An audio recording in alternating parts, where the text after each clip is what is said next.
One of the victims of the mass shooting at Michigan State University is now out of the hospital. The Okemos High School graduate is at home now, recovering from a gunshot wound. Nate Salazar caught up with a few of his teachers and is here for you now with what they have to say about his situation. Nate?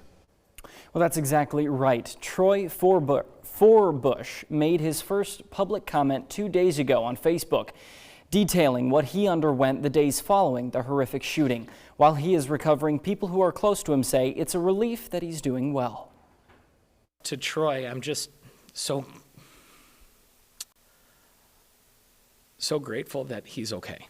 Mark Stice has known Troy Forbush for many years, acting as his band instructor. That's until Forbush went to MSU to study as a choir director, up until 2 weeks ago when he was shot on MSU's campus.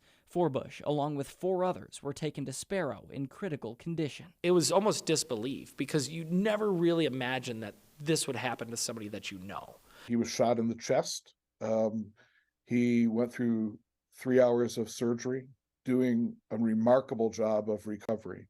Last week, Forbush was the first victim to be released from the hospital after spending a week in ICU. It was just so hard to not relax until I knew that he was actually out of the hospital. A word that was used quite often was a miracle. This incident has not swayed Forbush's dream of becoming a teacher. He made his first public comment on Facebook, recalling his brush with death, thanking doctors for saving his life, and promising to be a point of change. After undergoing both a shooting hoax at Okemos and a week later the real thing at MSU, Stice agrees. We can do better and we must do better.